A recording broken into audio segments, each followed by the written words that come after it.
Hello, and welcome to my presentation, CLIL Best Practices for Teaching Business English. My name is August Garnsey. I'm a TESOL graduate student at Northeastern Illinois University in Chicago, USA.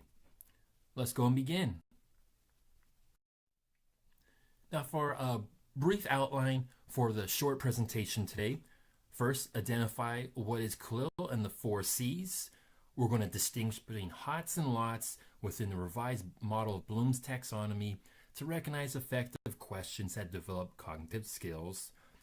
And then we're going to have a little overview of a couple of sample activities that can be applied to various subjects, as well as just briefly mention about active learning.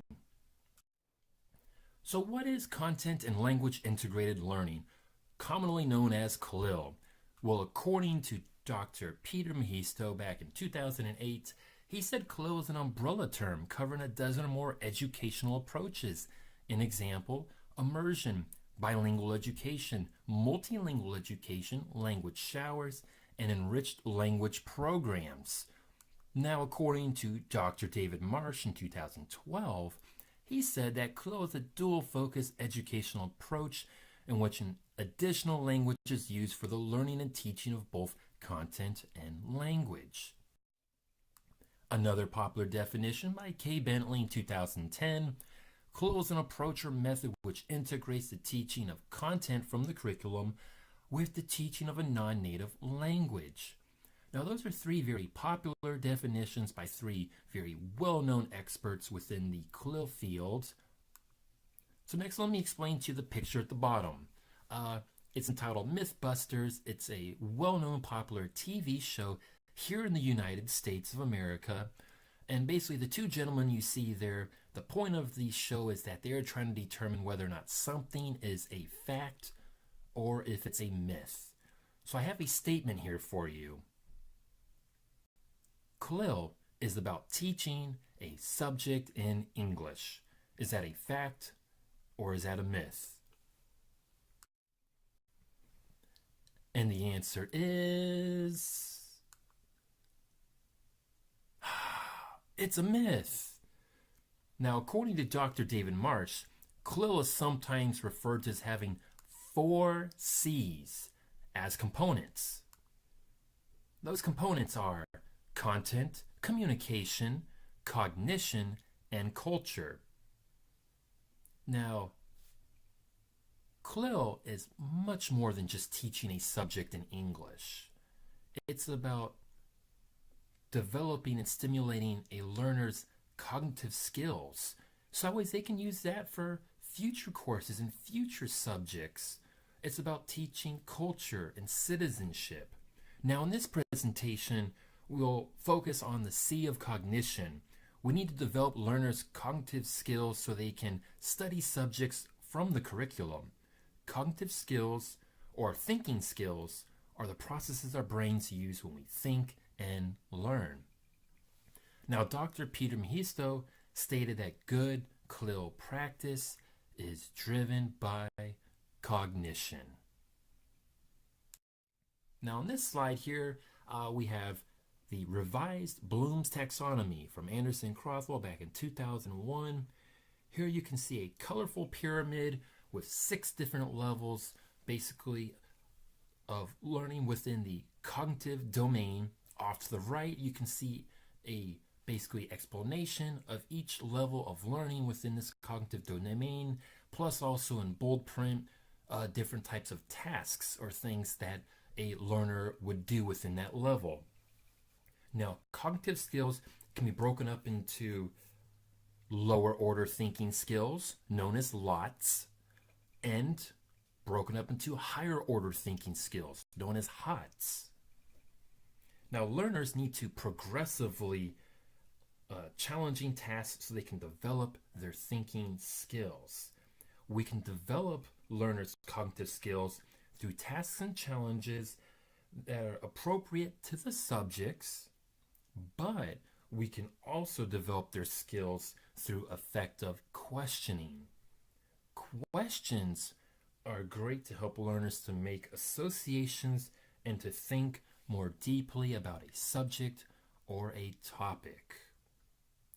take a look here at a little framework here for questions that develop and stimulate cognitive skills. This is what I was talking about. So on the left side, we have those lower order thinking skills. Some examples would be what is, or how is, or where is. And then you can apply it to whatever subject you're teaching. On the higher order thinking skills, examples are how would you improve? What alternative can you propose? Why do you agree with the actions? What would you recommend? So those are all great examples that would stimulate and develop higher order thinking skills. Now let's actually take a look at some actual specific examples within business context. Now, when I'm also thinking about thinking skills, and that's what we're really focusing on here, is cognitive skills. To me, when I think about great thinkers, there's one past principal business leader who was a tremendous thinker, who had a great impact on our society and about the way that we live. And his name is Mr. Steve Jobs. The first question, when was the Apple Corporation established? Example of lots and the level of remembering. Give an example of an Apple product. Another example of lots with the level of understanding. Number 3, what are the advantages and disadvantages of the new iPhone 8? Now we're focusing on higher order thinking skills within this question, the level of analyzing. Number 4, how has the iPhone made your life easier? Again, HOTS, the level of evaluating. Number 5, explain what will be some future features of the next iPhone. Also higher order thinking skills, but this is at the highest level, if you remember, back within that colorful pyramid at the very top, the level of creating. Now let's go ahead and focus on 2 sample activities. And the first activity is taboo. Now, many of us probably already are familiar or know the game. It looks like this. Here's the iconic box with that purple face, the cards that we probably are familiar with. Probably many of us have played and used this game. Now, here's the twist. This is why I'm mentioning this example right now within this presentation. Now, I like challenging my students, and I like active learning. I want to talk a little bit more about active learning in a moment. Active learning is extremely important within CLIL. So I ask my students to recall vocabulary or expressions from previous topics so they make taboo cards themselves. So students involved in the learning process themselves now and are actively engaged. Each student writes 2 different expressions to do with the subject, one on each slip of paper. These can be anything to do with the subject. They do not show or tell the other group members what they have written. They fold those slips of paper to hide the writing. They put them into a group container. It doesn't matter if those terms are duplicated. For example, in a marketing context, we can have market research, marketing mix, marketing trend. Okay, you can modify it to whatever subject or topic you have. That's why taboo is fantastic within CLIL, and you can apply it no matter what subject you teach. Now, the next activity is a role play interview. Now, I know you're probably thinking, man, this sounds so much just like business. How can I apply it to my subject? I'll tell you in a moment. Basically, in this activity, learners are interviewed for a job in the role of a subject teacher. We're going to be focusing on creative thinking and the level of cognitions, focusing on evaluating skills, and they're going to focus a lot on speaking because of the interview element.